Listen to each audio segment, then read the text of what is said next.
Mich beschäftigt häufig, was besetzt mein Denken und meine Gefühlswelt.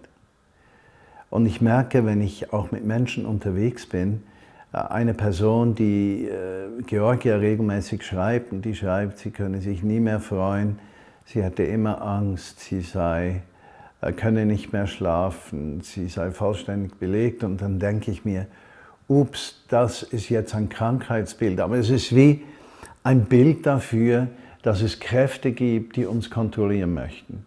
Und die Freiheit eines Christenmenschen, also wenn wir das Wort nehmen, wir sind gerettet von Jesus. Wovon sind wir denn gerettet? Ja? Oder wir sind befreit. Wovon sind wir befreit? Wäre die Rückfrage. Und da wird mir bewusst, es ist immer wieder dasselbe, es sind die Kräfte dieser Welt. Die Ungerechtigkeit dieser Welt. Dann lese ich, wie wieder ein Genozid geschieht. Ich sehe, wie die Kurden negativ behandelt werden. In Myanmar, die Rohingyas, wie da wirklich eine Shoah, ein Holocaust stattfindet. Ich sehe, wie in Afrika Kinder ausgebeutet werden von anständigen Schweizern und Schweizer Firmen.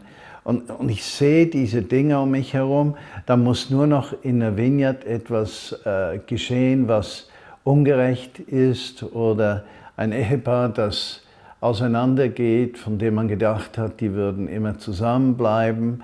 Dann muss noch ein negativer Kommentar kommen und plötzlich sind da Kräfte, die sich in mir einnisten möchten. Jetzt, ich plädiere nicht dafür, dass wir gefühllos und empathielos sind. Empathie ist zutiefst eine Wesensart Christi. Also wir können nicht als Christen unterwegs sein ohne Empathie. Empathie ist das Mitgefühl, das Mitgehen, das sich in andere hineinversetzen, das Versuchen, andere zu verstehen, meine ich jetzt nicht billig und oberflächlich, sondern zutiefst vom Geist gewirkt.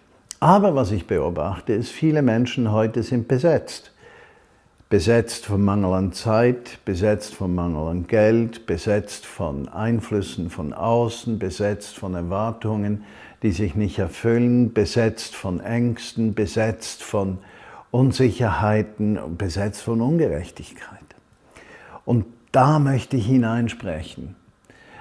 Vor einiger Zeit ist mir so richtig aufgegangen, es gab 2 Tempel in Jerusalem neben der Stiftshütte, wo Gott lebte, und der 3. Tempel, das sind wir.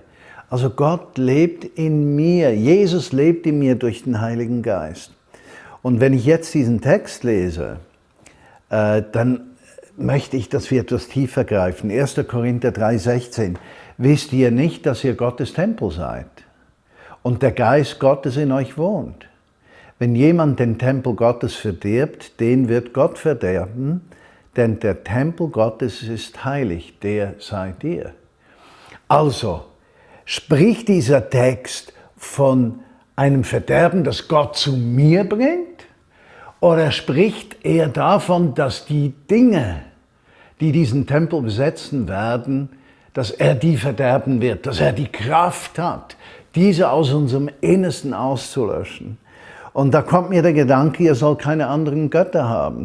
Und besonders die Frage, lassen wir zu, dass Sorgen, Ungerechtigkeit, dass diese Dinge unser Denken und unsere Gefühlwelt so sehr besetzen, dass wir keinen Raum mehr haben für den Geist Gottes und deshalb gar nicht Befreite, Erlöste sind, sondern immer wieder Neugebundene. Geben wir diese Gedanken der Not, der Verderbnis hin, dass Gott diese verderben wird, wenn wir auf ihn achten und ihm den ersten Platz geben. Nun, mir ist bewusst, bei einem Krankheitsbild von Depression oder anderen Krankheitsbildern ist das nicht so einfach realisierbar und kann man das auch nicht mit kleinen Schritten tun. Aber die meisten von uns geben den Herausforderungen des Lebens mehr Gewicht als den Zusagen Gottes.